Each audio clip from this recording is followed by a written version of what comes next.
COVID travel. Should you do it? What to expect, etc. So I am getting messages multiple times a week asking about traveling during COVID. I am having people book trips during COVID. I am having people travel during COVID. And I am having people that are itching at the bit to get back to normalcy. So they want to start booking a trip. Whether it's going to be in COVID time or not, of course, we don't know. So I want to very much so express what I do know and what I don't know about COVID travel.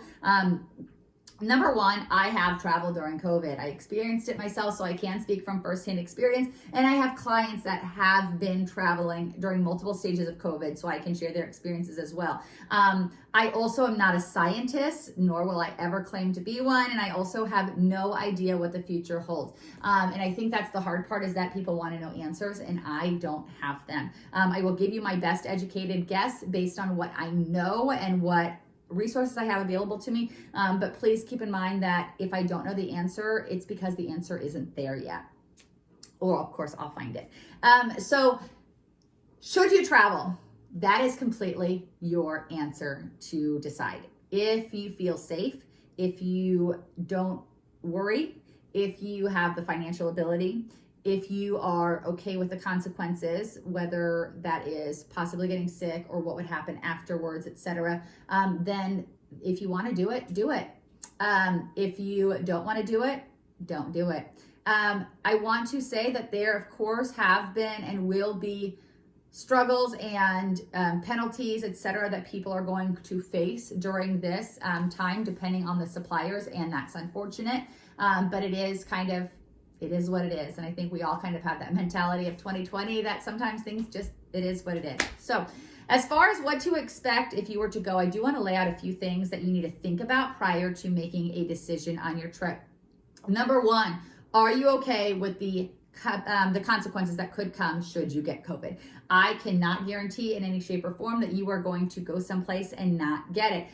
My assumption is that your habits are going to be a little different than they are at home. You are maybe not going to wear a mask the way that you are. You're not going to socially distance, and you are not going to maybe go through the precautions that you have been taking at home. That being said, you of course are at a higher risk maybe of contracting COVID if you are in an environment with other people like that. So I cannot guarantee that you won't get it. So are you okay getting it if you go?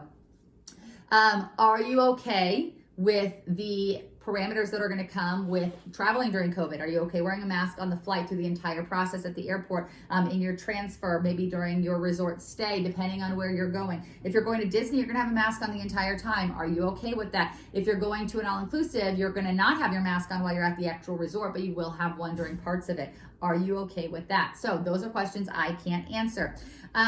Then the other big thing that I do want to make sure that I stress is, are you okay if you have to quarantine when you come home? Are you okay with that? 2 weeks without being able to go to work, without sending your kid to school. Is that something that you're able and willing to do? If that's fine, that doesn't affect your work, or your work doesn't have a quarantine process, then that's fine. But some places do. So you definitely have to make sure and check what those parameters are with your school, work, etc.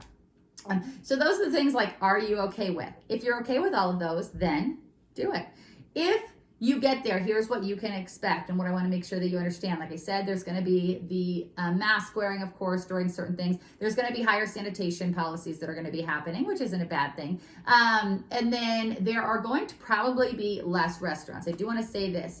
If you are going to a resort that maybe has 12 restaurants open for dinner each night, maybe because of the capacity that they will have 3 to 6 of them open, 7, I don't know.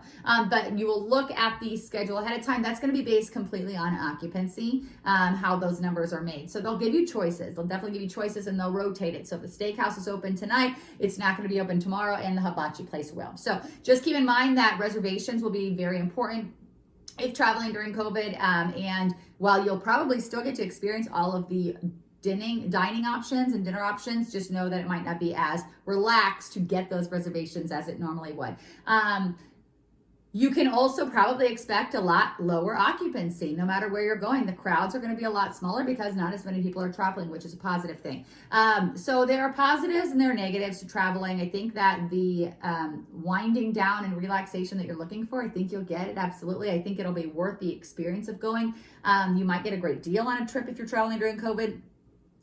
But just keep in mind that there are definitely what ifs that I don't have the answer to, and I might not have the answer to for quite some time. So, of course, happy to answer questions, happy to run quotes, happy to talk to you about it. But the biggest thing with COVID travel is do what you feel comfortable with and not anything more than that.